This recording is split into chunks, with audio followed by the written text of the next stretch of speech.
Dan saatnya kita simak bagaimana cerita umat muslim menjalankan ibadah puasa di berbagai negara. Sudah ada pasangan warga negara Indonesia di Jerman kali ini. Ada Akram Neu dan Sarah. Selamat malam waktu Jerman, Akram dan Sarah. Apa kabar? Selamat malam, Assalamualaikum. Waalaikumsalam, terima kasih kalian ya sudah menyempatkan waktu malam ini, sudah buka puasa, sudah taraweh juga ya, tinggal istirahatnya mungkin. Tapi sebelum istirahat kita pengen ngobrol dulu, bagaimana kemudian Akram dan Sarah menjalankan puasa di sana. Tapi yang orang tahu kan Jerman salah satu negara dengan puasa yang cukup lama durasinya ya. Nah, selain itu bagaimana di tahun ketiga pandemi ini, apakah ada yang berbeda 2 tahun sebelumnya dengan pandemi di tahun 2022 ini? Silakan Akram atau Sarah yang menjawab. Kalau dilihat sih, kalau dari durasi puasa dibandingin sama beberapa tahun yang lalu, sekarang udah jauh lebih mudah ya. Soalnya kira-kira 2-3 tahun lalu tuh kita sempat puasa sekitar 18 jam. Sempat karena 19 bahkan. Kalau lagi puncaknya summer kayak kita kalau Juli Agustus gitu kita puasa sampai hampir 20 jam. Apalagi kalau di bagian Jerman Utara. Cuman kalau tahun ini kebetulan kita 15 jam ya. 15 jam. Yeah. Dan dibandingin sama yang lalu-lalu, beberapa tahun lalu, sekarang kita udah mulai jauh lebih longgar ya. Kalau setahun 2 tahun lalu kan nggak bisa buka puasa tuh, masih stay at home lah biasanya ya. Sedangkan sekarang tahun ini udah mulai ada beberapa acara walaupun masih cukup ketat ya. Iya, jadi untuk acara Ramadan sendiri itu sudah mulai diadakan di masjid-masjid kembali setelah 2 tahun ini sempat pause juga. Acara Indonesia pun seperti di konsulat itu diadakan juga, cuman ketat sekali dengan catatan kita semua itu yang mau datang harus daftar dulu dan tempatnya juga terbatas, jadi siapa cepat dia dapat, nggak bisa berbondong-bondong. Begitu juga dengan kegiatan tarawih dan buka puasa di masjid juga ya, dan kegiatan anak-anak muda selama Ramadan pun seperti itu masih dibatasi gitu. Oke, gini, karena kan Jerman kan sempat mengalami gelombang keempat ya COVID-19 beberapa bulan yang lalu. Kemudian kasusnya semakin tinggi, tapi di tahun 2022 ini artinya seperti yang tadi Akram dan Sarah sampaikan sudah mulai ada pelonggaran-pelonggaran walaupun masih ada pembatasan tertentu. Ini soal prokes dan soal aturan-aturan yang terkait di ruang publik ini juga masih cukup ketat atau bagaimana? Jadi kebetulan sekali ya, sejak tanggal 22 atau 23 Maret itu yaitu Jerman udah mulai melonggar semua aturan-aturan yang juga di bagian publik ya. Jadi kita di sini udah mulai jauh lebih enak, walaupun kayak misalnya kalau kita lagi naik kereta, naik S-Bahn, misalnya naik apa? Naik komuter lain begitu, itu masih ada wajib FFP2 masker yang warna putih. Dan tergantung kota, ya betul kereta yang ada di layar. Dan kebetulan juga tergantung kota ya, karena setiap kota itu regulasinya beda-beda. Kalau kami sendiri domisilinya ada di Hamburg, dan di Hamburg itu pemerintah kotanya termasuk yang agak ketat, jadi sampai tanggal 2 April baru dimulai pelonggaran. Tapi ya di ruang tertutup, misalnya kayak di dalam toko, kemudian di kereta, kemudian ketika kita datang ke dokter di ruang tunggu seperti itu, kita masih diwajibkan untuk mengenakan masker dan ada syarat-syarat masker tertentu ya yang nggak sembarangan masker begitu ya.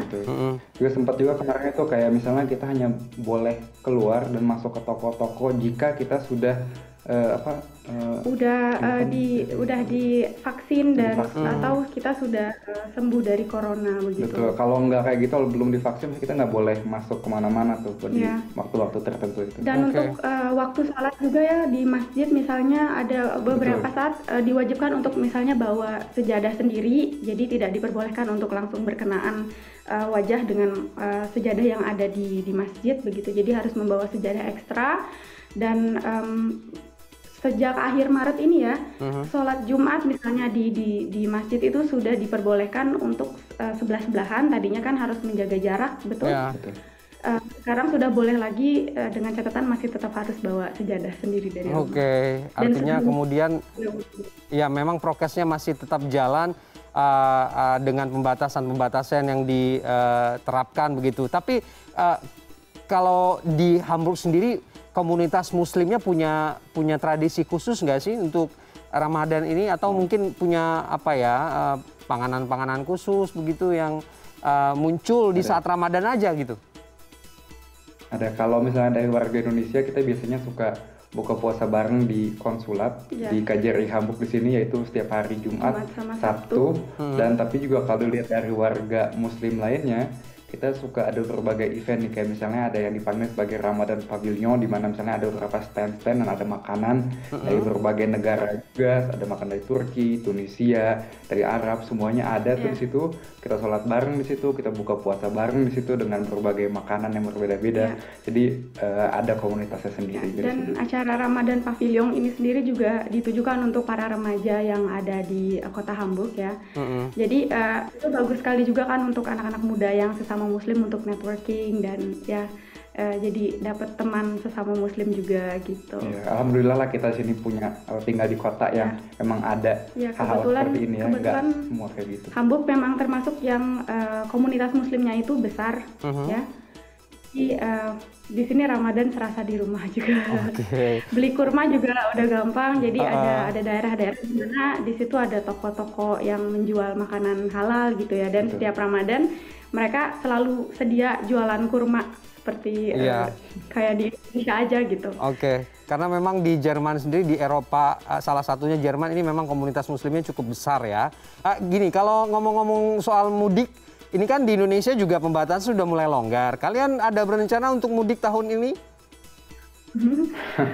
Kalau kebetulan kalau tahun ini kayaknya belum ada kepastian ya. Mungkin ya, tapi bukan untuk Lebaran kayaknya sih. Ya, mudik setelah Lebaran mungkin. Karena kebetulan kami berdua juga kan kerja dan untuk mengajukan cuti itu harus dari jauh-jauh hari. Jadi kalau kami berdua sih udah ajukan cuti untuk hari Ramadannya aja supaya kami bisa sholat Id. Tapi untuk Indonesia itu kan butuh waktu panjang ya. Sayang kalau cuman beberapa hari aja pulang. Jadi mungkin nanti ya liburan summer insya Allah. Jadi cutinya ditabung dulu ya, nanti dihabiskan sekaligus begitu nanti kalau sudah ada waktunya yang tepat begitu.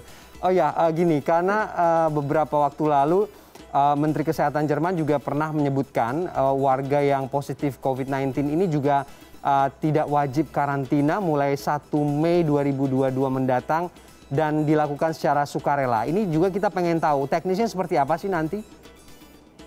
Jadi kebetulan saya pernah dites positif COVID, dan waktu saya dites itu saya langsung ditelepon. Saya kira mungkin setelah hasil keluar itu 2-3 menit kemudian langsung ditelepon dan dibilang bahwa kamu harus pulang sekarang juga, kamu harus karantina di rumah. Jadi waktu itu memang masih baru vaksin sekali kalau masalah ini, vaksin dua kali vaksin ya? Full vaksin, tapi waktu itu belum ada booster. Booster ya. Jadi itu tahun lalu ya, kira-kira kejadiannya bulan Juli sekitar summer tahun lalu. Jadi belum ada aturan booster. Memang kalau dulu harus karantina, kalau sekarang yang kami tahu ya aturannya gitu yang sekarang berlaku dan nanti kedepannya bulan Mei itu kalau misalnya sudah booster, jadi kalau minimal sudah 3 kali atau lebih, kayak ibu kami sudah 4 kali divaksin ya, itu memang kalau positif COVID memang sudah tidak ada kewajiban untuk karantina lagi. Ya. Nah setelah itu tuh pas udah ditelepon dan disuruh untuk karantina di rumah, dia bilang bahwa kamu secepatnya harus PCR test dulu.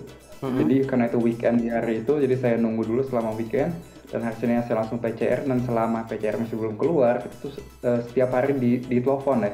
Ditanya dia, kamu lagi di mana ini gitu kan? Soalnya dia pengen tahu.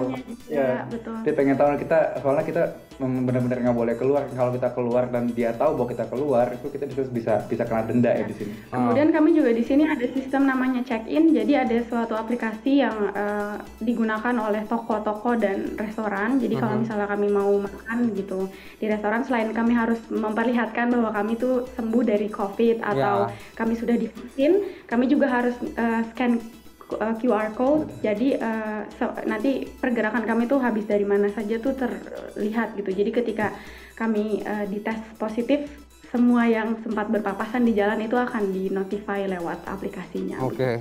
Kenapa pertanyaan ini penting? Karena saya ingat beberapa waktu lalu pernah wawancara sama Pak Dubes. beliau mengatakan bahwa orang Jerman itu katanya memang agak ngeyel gitu kalau soal aturan dan prokes yang berlaku di sana. Bahkan kan kemarin sering demo ya untuk penolakan soal bermasker ataupun juga vaksin begitu. Nah, mereka merespon aturan-aturan seperti yang tadi Akram dan Sarah sebutkan ini bagaimana? Jadi kalau orang Jerman dibilang ngeyel sebenarnya enggak ya. Yang selama ini enggak ya. Demo-demokan oleh mereka lebih ke hak asasi manusia gitu, karena aturan-aturan yang dibuat oleh pemerintah seperti apa ya, mengarahkan bahwa orang-orang tuh sebaiknya vaksin, sedangkan kebanyakan orang terutama yang ikut-ikut demo itu mereka berpikir bahwa vaksin itu bukan menjadi hal yang wajib tetapi menjadi sebuah pilihan bagi setiap masing-masing pribadi. Kalau mau divaksin silakan, kalau tidak ya sudah, itu balik lagi ke pribadi masing-masing, dan bukan berarti yang nggak divaksin itu mereka juga nggak menjaga, nggak mentaati prokes gitu ya. Tapi kalau dibilang ngeyel, sebenarnya susah juga di sini ngeyel karena dendanya juga besar gitu kalau kita ngeyel.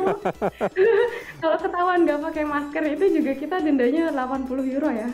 50 hingga 80 euro, jadi lumayan juga gitu kan kalau misalnya sampai kita ketangkep karena ngeyel begitu. Jadi yang didemokan itu kayak harusnya vaksin itu menjadi pilihan. Seperti itu. Oke, yang pasti aturannya sudah ada. Bagaimana kemudian kita taat saja dengan aturan dan kebijakan yang sudah dikeluarkan oleh pemerintah setempat, sehingga kemudian ya bisa menghindari hal-hal yang tidak diinginkan begitu ya. Oke, sebelum Akram dan Sarah melanjutkan istirahat, ada yang ingin disampaikan mungkin? Ya, untuk teman-teman di Indonesia, selamat menjalankan ibadah puasa Ramadan. Semoga walaupun masih dalam suasana COVID masih tetap bisa hikmat beribadah, dan juga jaga kesehatan selalu, tetap selalu perhatikan prokes selama corona ini masih belum pergi. Ya. Nothing more to say. Segitu baik aja dari kami. Terima kasih Akram dan Sarah sudah menyempatkan waktu berbagi cerita bagaimana suasana Ramadan khususnya di kota Hamburg, Jerman ya, dan mudah-mudahan tidak lama lagi kalian sudah bisa mudik ke Indonesia ya, ditabung dulu liburnya biar lebih panjang durasinya menikmati Indonesia lagi, kembali ke Indonesia. Terima kasih, selamat istirahat Akram dan juga Sarah, salam sehat selalu ya. Salam sehat juga. Salam sehat juga. Assalamualaikum. Waalaikumsalam warahmatullahi wabarakatuh.